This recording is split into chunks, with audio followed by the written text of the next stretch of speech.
To start the Liberty Falls Easter egg, you want to save up a few points in the early rounds and make your way towards the church. Once you're inside the church, you want to interact with this device on your right. This will then despawn all the zombies.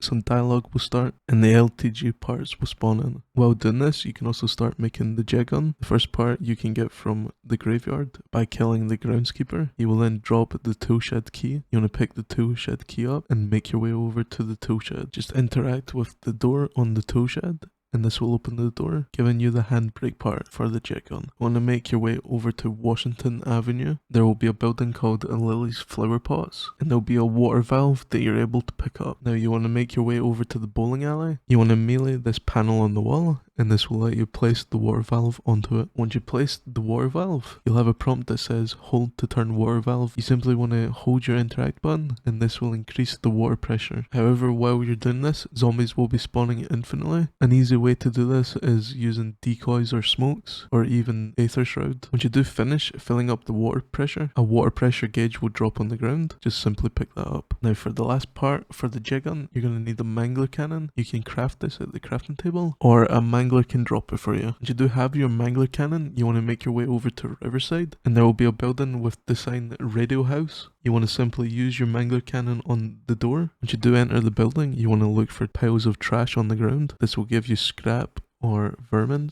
but you're looking for the electrical wires. Once you do have the electrical wires, you want to make your way over to Motor Lodge. Before you enter the motel room, you will have to kill some zombies if you haven't already. But once you enter the motel room, you'll be able to craft the JETGUN. Now once you have the JETGUN, we will be collecting 3 parts of the LTG. The first part is in Ollie's comics in the roof. Simply suck that down towards you. The second part of the LTG is on the second floor window of Buzz's Cuts. To access this, you'll have to go onto the roof of the building and jump over to the white van. Then just turn around and look towards this window, and you'll be able to suck the part towards you.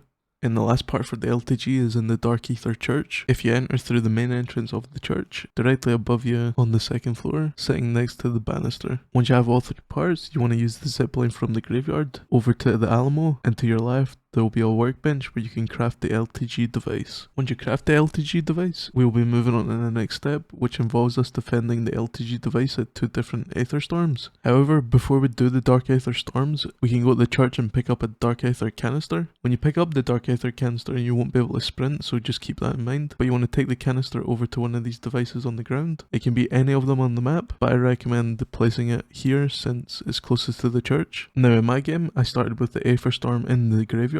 However, you can do it in any order. Just simply place the LTG device below the Aether Storm. This will then start a 1-minute timer where you have to defend the LTG device from the zombies. If the LTG does get destroyed, just simply go to the next round and you'll be able to start the defense again. Once the timer reaches 0, it will then spawn a high value target, or HVT for short. It will be either an abomination or a mangler. In my game it was a mangler. You simply want to lower their health till they're basically one shot. This will cause the HVT to start emitting dark aether energy, and you want to lure the HVT down to where you placed your aether canister. You then want to activate the dark aether field generator, which will cause a AoE on the ground. Once it's active, you want to have the HVT inside of the AoE field. You can either let the trap kill it, or you can kill it yourself. The HVT's soul or dark aether energy will then be sucked into the aether canister. You can then pick up the canister and you'll have 1 minute 30 seconds to take that canister to the church, where you'll place the canister into the device.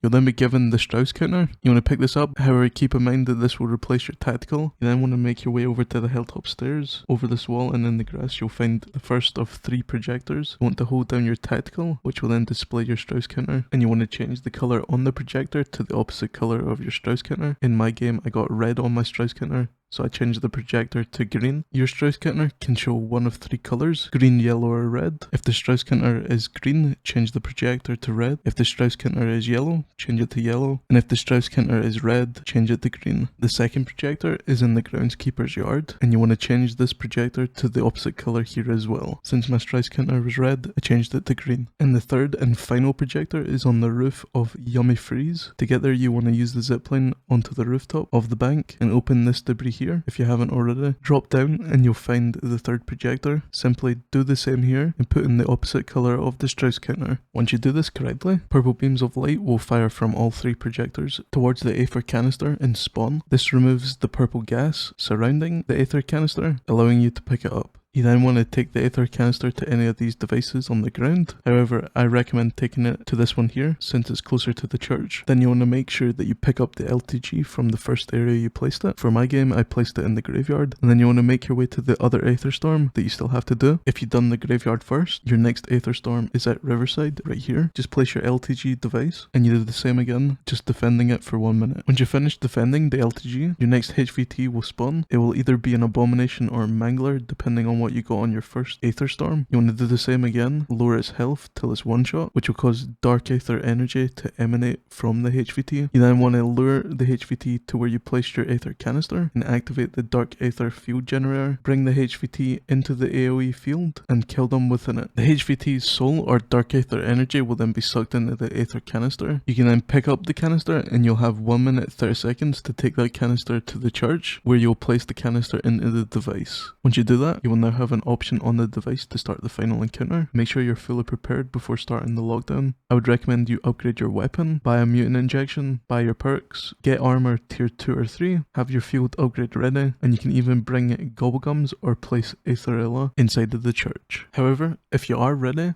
all you have to do is interact with the device and it will start the final encounter. This lockdown will be split into 3 waves with zombies, manglers and abominations, and the more players in your game, the more you will have. The first wave will have normal zombies and manglers, and once you finish the first wave, you'll be rewarded with the max armor power up. The second wave will have super sprinters and an elite mangler. You can choose to use your mutant injections or Aetherella, or you can keep that for the last wave. But once you take out the elite mangler and the remaining zombies, you'll be rewarded with a max ammo power up. And for the third and final wave, you'll have to kill normal zombies and manglers, and then a elite abomination will spawn. This is where I would recommend you use Aetherella or any of your remaining mutant injections to make this as easy as possible. And when the abomination does spawn, you want to dump as much damage as possible into the abomination. Once you do kill the abomination and clear the phase, everyone in the game will go down and you're rewarded with the ending cutscene. Alpha team, how copy? Somebody tell me what just happened. Any station this net, what is your status? Thanos, if you've hurt them, I swear I'll... No interruptions for this next part.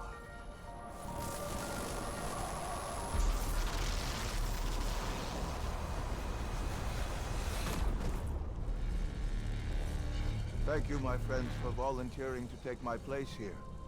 Or, in your parlance, thank you for being voluntold. Now, if you will excuse me, I have a few scores to settle. Bye-bye, Dark Ether.